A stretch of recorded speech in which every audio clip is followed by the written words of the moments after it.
Welcome, everyone. I'm so glad that you joined us today. My name is Mary Price. I'm the Events and Marketing Director at the Shingo Institute at Utah State University. And today we have McKenzie and Andrew Martyn with us. Mark is the Director of Daily Management Systems and Coaching, and Andrew is the Strategic Initiatives Analyst, both at Sisu Consulting Group, who is a Shingo licensed affiliate. Last week, we published an article in our newsletter and on our website called From Observing to Owning, a New Generation's Perspective on Leading Huddles.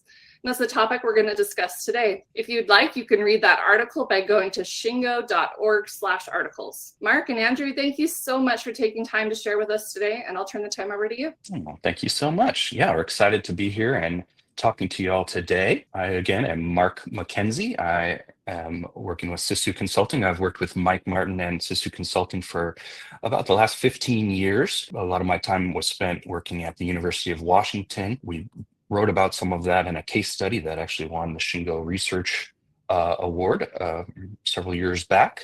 And then I was actually, fun fact, in the first cohort of the Shingo MBA.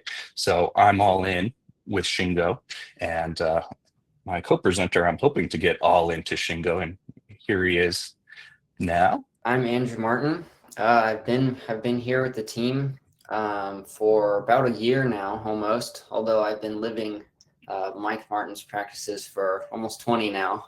I'm really just getting my feet wet with Shingo, the whole process and everything, and it's been a great experience for me to come and to enter this world and just to learn and grow as a whole. Wonderful. And we thought, wait, hey, get started with it. Let's just have you present. Why not?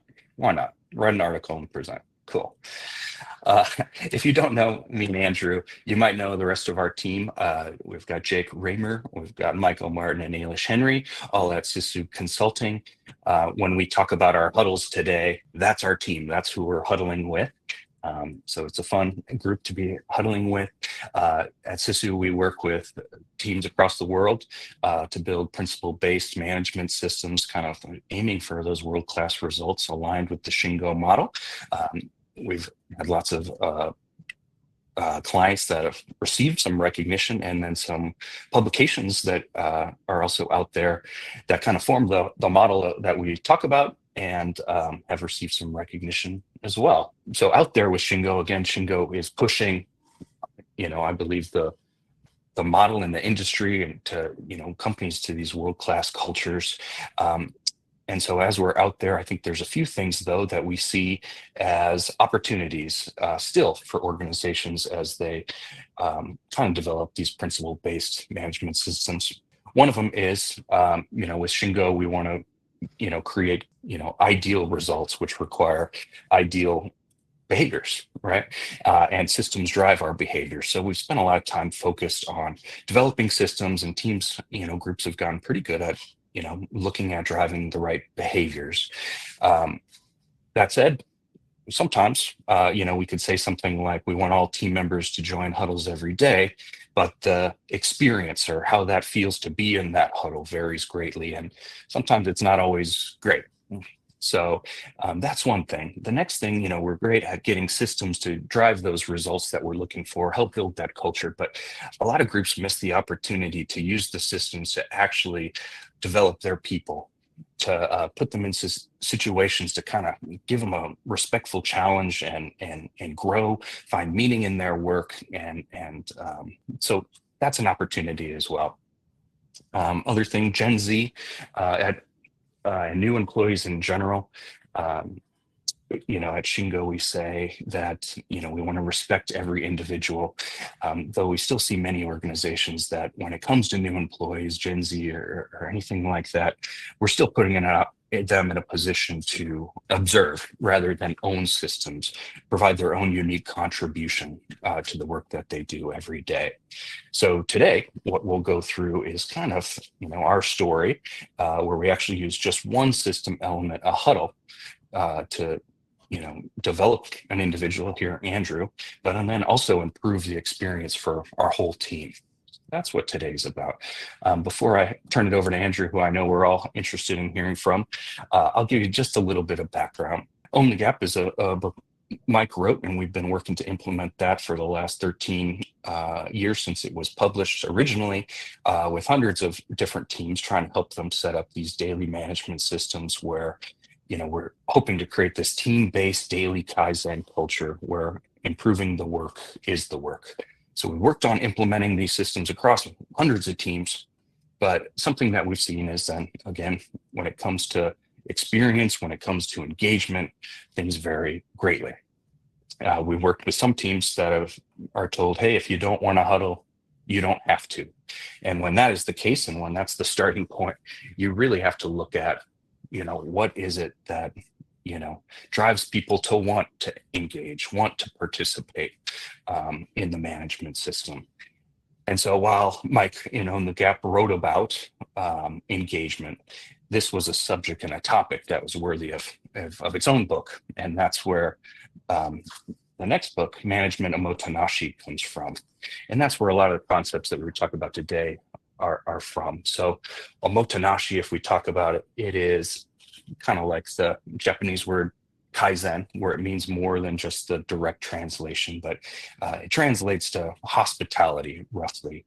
But if you really think about omotenashi, it's about creating these once-in-a-lifetime experiences, right? And oftentimes it's experiences that create this feeling of ikigai. And ikigai is another one of those terms in Japanese that means your reason for being, or that reason that you wake up in the morning. And oftentimes when we hear about ikigai, people say, find your ikigai, find your reason for being, discover that, and then find the job or the hobby that helps you connect to that. But when we talk about management for omotenashi, we consider what would it look like to build omotenashi into our daily management system, systematically start to create these moments with our management system where people are finding meaning in their work and feeling pride in the things that they do every day.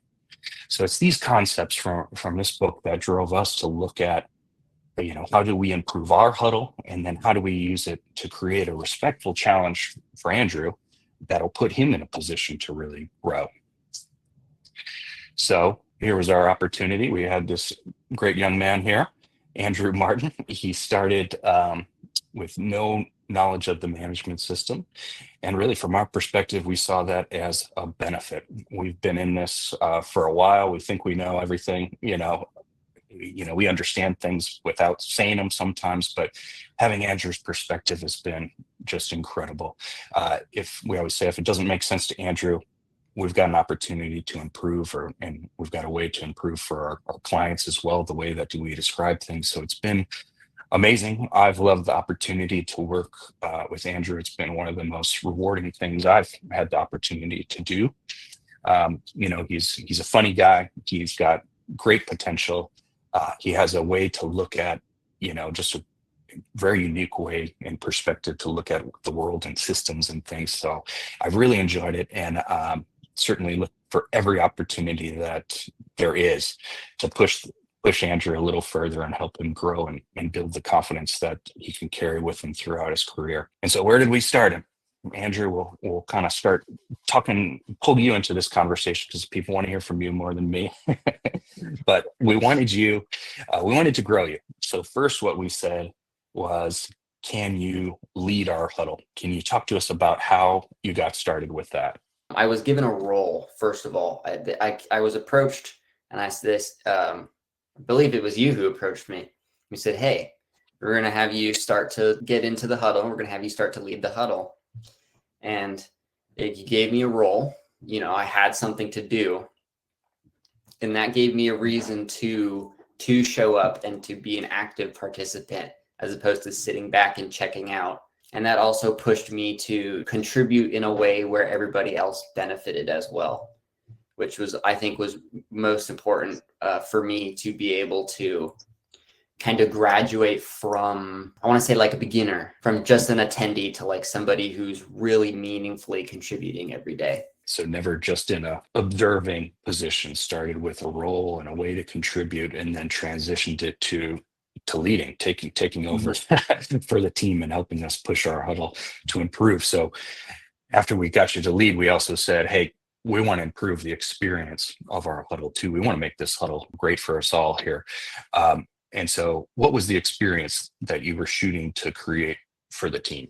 The experience we wanted to create was we wanted the huddle to be the lights out huddle. We want it to be the best 5 minutes of your day. We want it to be, you look forward to showing up to the huddle. We want it to be productive. We want it to be just overall, just a really good experience, whatever that means for everybody. Some of the things we did to sort of achieve that goal was just setting up a couple of habits that we use. Some of those habits that we set up was we set up 3 to 5 minutes in the beginning of the huddle to just talk and connect and really just have a time with your workmates to not have to talk about work. Just you talk about your weekend, you talk about what you're doing after work, just anything to sort of build more of a team relationship as opposed to just a work relationship. The second thing we did is we set up a timer. We implemented a timer to keep us on track because we had a nice habit of running long. We would always run long and then our huddles would drag out, and it's hard to stay checked in when your huddle goes on for twice as long as you think it's supposed to go on for. And that timer really just helps us stay on track. It helps us know, hey, I've got 2 minutes left. I've still got to do half my sheet. I got to pick up a little bit. And then the third thing that we implemented is a standardized prep sheet. So this is a sheet that we use to be able to identify things like things that are critical for us to accomplish, that are critical for us to implement. It gives us an opportunity to recognize people. We have a recognition section on the bottom to make sure when people do good work, say, hey, good job. And then there's also a section for escalations for what we need help with, because it is also important if everybody is coming together and you need help, that is the perfect opportunity to ask for help. Right. So once we defined kind of that experience, you were able to kind of adjust by adding tools here and there to help us deliver that experience every day. And I would just say, for me, I definitely felt that difference, that change in the huddle where, it felt more like a team, and it felt like, we each raised the bar on each other and what we brought to it. So it was really wonderful. And so then, not to leave it there, we asked you to write up about your experience. So, and ultimately, it's what ended up being the basis for the article and this webinar. You ended up writing about 3 job experiences, work experiences related to huddling and things like that helped you identify what a great huddle is. And we go through that, what the job was, a little bit about the huddle, and then how did that feel, or what was the experience like working in that environment? So would you tell us a little bit about the first job? My first job was just standard. I was working warehouse for an electrical company, and my huddle experience through that one was there was no huddle. We didn't have a huddle in the mornings. We came in, we just immediately jumped right to work, and then that was that. We just worked through the day. The idea that we had with this one was to save time in the mornings. If you're meeting for 15 minutes every morning, that's 15 minutes of lost work time. That's kind of the thought process behind it. The bad part of it is that it leaves, like, what happens when someone like me who's new comes in and doesn't know what's going on. It leaves a lot for what we would do for the work is we would have to go walk around and find somebody who had something for us to do. If nobody had anything for us to do, we would have to just continue to walk around until we found something to do. I was worried that as a new hire, I was looking very unprofessional and very unproductive, despite the fact that we were never on time with that work. We were always behind on something. There was no way to see what work had to be done without talking to somebody else who was already doing their own work. They have their own list of stuff to do. They can't be responsible for me as well. I always felt like I was behind the ball and not doing the work like I should, even though I was doing what I could. If that makes sense. So trying your best to contribute, but not knowing if it was the right work, always feeling like you weren't contributing as much as you could. So that was the first experience of just not even having the huddle. And we see that often teams say, let's just jump into the day, let's skip the huddle altogether. But how about that second job, your second experience. Can you talk to us Yeah. about that? So the second experience was working at a different company, different electrical company. We did have a bit of a huddle in the mornings. So we all got together. Our supervisor came out and he took attendance, make sure everybody was there. And then he had this big scary list of everything that needed to be done. And he would go down the list and he would assign things that had to get done. And then after he got through the list, everybody had something to do. We would disband, we would start work. Mhm. And I mean, it was an improvement from not having a huddle, I suppose. It brought its own challenges. The main challenge being most of the tasks that we were getting didn't take all day. So we were still back to wandering around looking for something to do. And at that point, we were building a Costco. So imagine how much fun it was walking around a Costco 20 times a day. It wasn't my favorite experience. The other big problem with that huddle is that people showed up for the attendance. They didn't show up for the work or the camaraderie. And then once people had been checked off as being there on time, they would totally check out. They weren't there for the rest of it. They got there, they knew what they were doing because they were doing it yesterday, and they just stopped paying attention altogether. I remember there was this one guy, every time he checked in for attendance, he would go and use that time to make a cup of coffee and finish preparing for the morning. But please don't do that in your huddles. But yeah, not feeling engaged to participate, didn't have a role in the huddle, and just being a part of that situation, even though you had the work assignments, still didn't necessarily feel like part of a team. Yeah, there was no team feeling because we didn't get to talk to each other as coworkers. And then by the time we split, because we were working in such a big environment, we didn't have to talk to each other at all during the day. So it was very hard to feel like a team. There was just no need to. We were all doing different things. And all right. So how about your third experience? Okay, my third experience was with the S1 team, the SISU team. It was a shocker coming from those two. It was a big change for the better. It was a lot smaller, first of all. That was good. It was much easier to be personal. The things that really stuck out to me were everybody was consistent on everything. People were on time, they were engaged. It was easy to connect with people, coming from no experience. I mean, I'm lacking 14, 15 years on the next guy on the team, and I was able to come in and feel like I can still contribute, which is a great feeling. It's great to feel like I'm contributing to something important, something great. I actually had a role and it was important to the team, and it looks to me. I by far was the least experienced in that group, and it really didn't matter. I had a different skill set that the team saw and they were able to utilize. And I saw it too. I think my value to the team was my inexperience. So I could take that and I could use that outsider's perspective to help improve it. And so you're able to take this experience, those different experiences of identifying what a great huddle is, and then you identified some keys that would help drive our huddle to be lights out, but that also could apply to others. Could you share some of those? Yeah. So our keys to a lights out huddle. And what I mean by lights out is like lights out, meaning best of the best, best 5 minutes of your day. You're looking forward to it. You want to be there. The keys to a lights out huddle is defining the purpose. So defining the purpose, we means by very different outcomes will come from the huddle, depending on what your purpose for the huddle is. So like my examples, the first example, there is no huddle. The purpose is to just work. The purpose of the second huddle would be to take attendance. There's no camaraderie. Nobody talks. It changes drastically based on what your purpose is. The second one would be focusing on the experience. So the huddle should not be a chore to get through. We want you to want to be there for the huddle. You want to show up. You want to contribute meaningfully to your team. You want to have that 5 minutes in the morning to make sure that Jim had a good fishing trip, for example, right? We want it to be the best part of your day, because if it's not the best part of your day, you're not going to want to be there. If you don't want to be there, your work quality is going to suffer. The third one, create and involve standard processes. So creating your standards is, what do we want to cover during the huddle? what order do we want the team to follow?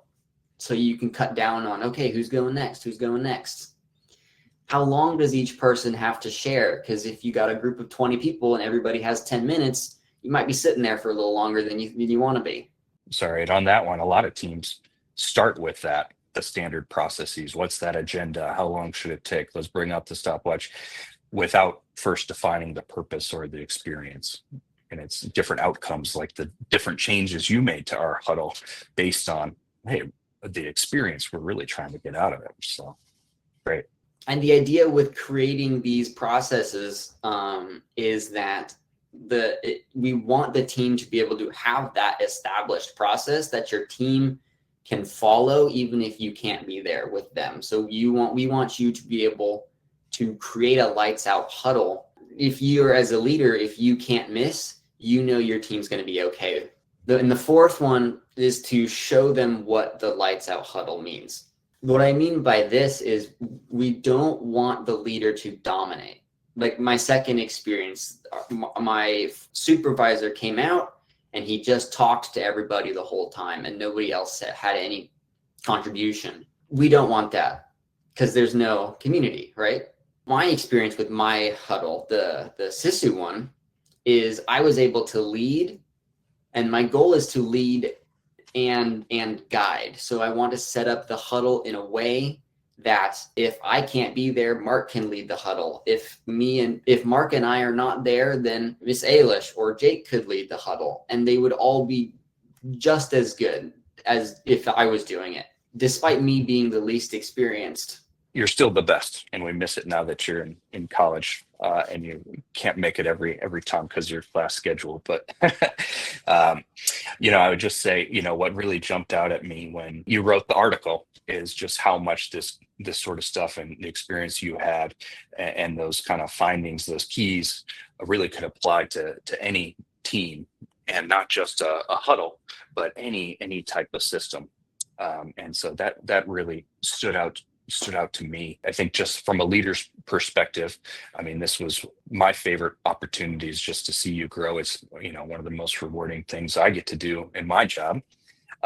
And so I think just from a leader's perspective, I think we have some opportunities as well. We know for Gen Z and development, learning, growth is important. Deloitte did some research. It's in the top 3 reasons Gen Z will pick a job is for the opportunities to grow and develop, but that we could use the daily management system to grow people as well. And not just training. A lot of people confuse training with growth and development, but it's not really until you get to drive that you grow. So we need to engage the next generation through trust and ownership. We could allow them to lead a huddle or to create that metric, for the huddle, or to capture our ideas during the huddle.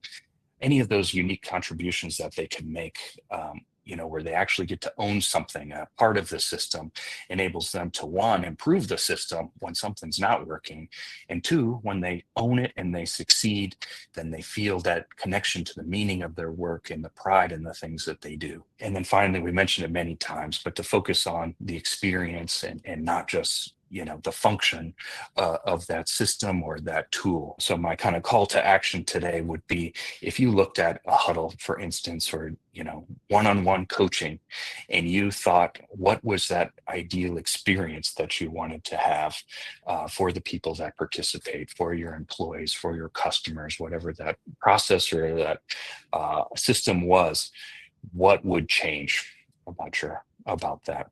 I think that's where we'll leave you with it today, but we do have some time for some questions. We have just a couple minutes here, but we'll go into this. We had a question about using a timer to break up the meeting. Andrew, you did create that and kind of that agenda for how long each sort of section of our huddle lasted. For a timer for our huddle, ideally, I think we still see that huddles are better in person. When we get an opportunity to interact in person, it is a different feeling. But we are all over the country and all over the world. So we use Zoom, and we use the timer built into Zoom. Is that right, Andrew? Yep. Yep. There's that little drop down app. You can drop down and set the timer to whatever fits your needs best. And that's what we use. And it works great. Nothing And too everybody fancy. knows when you run overtime too, so don't run overtime. Oh, yeah, it plays that music, the triumphant Yep. orchestration once you hit the time.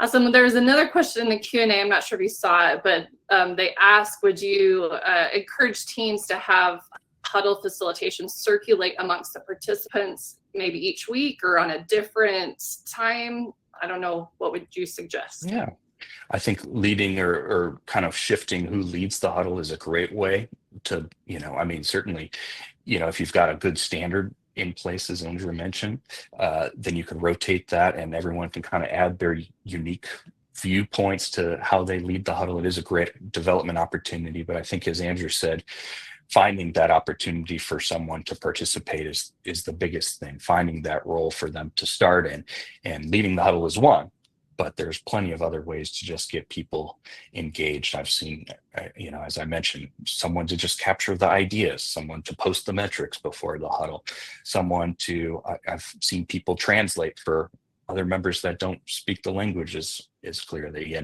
so there's many opportunities. And I would say, look for those, when you're developing people, someone's going to maybe not feel the greatest jumping up in front of a group to start out with, but there are certainly other opportunities you could find in your management system to challenge everyone.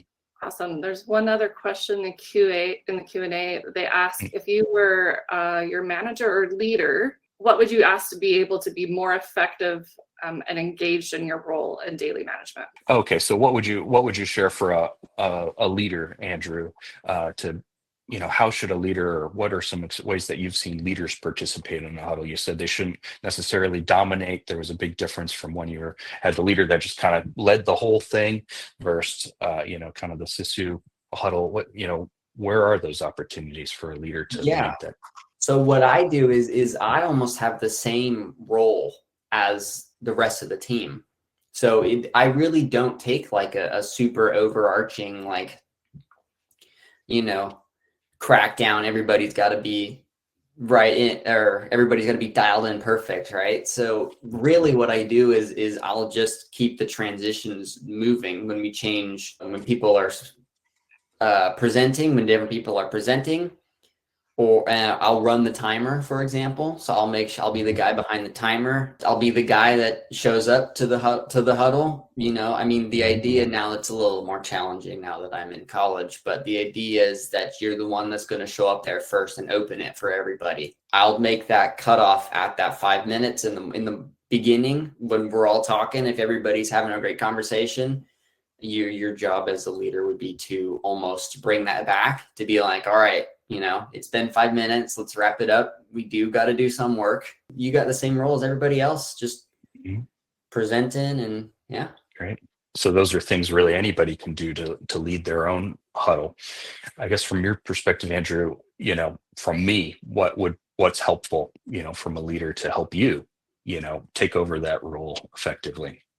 To help me. So to take me from a participant to a leader? Yeah. How about that? I suppose being pushed into doing it was the most helpful thing, almost being pushed into the deep end, so to speak.